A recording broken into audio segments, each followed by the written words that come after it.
老鲁说故事，故事开始，努力成长的小鸟。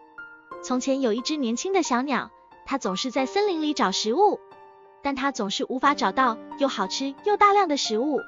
有一天，它遇到了一只聪明的老鹰。老鹰问它为什么总是找不到足够的食物。小鸟回答说，它不知道如何找到更好的食物。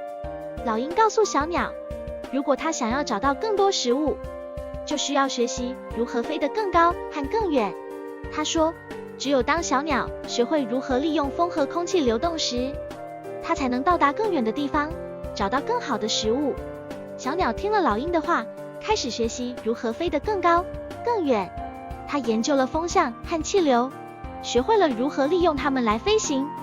它也学会了如何掌握速度和方向，以避免撞上树枝和其他障碍物。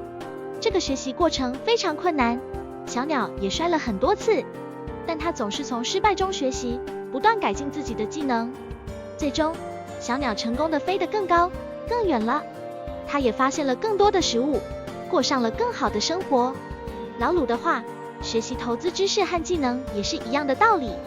只有当我们学习如何分析市场趋势，了解风险和回报，以及掌握投资工具和策略时，我们才能做出更明智的投资决策。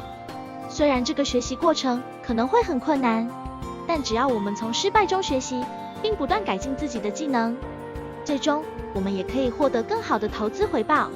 所以，让我们跟随那只小鸟的脚步，不断学习和进步，成为一位更好的投资者，过上更好的生活吧。希望今天的故事你会喜欢。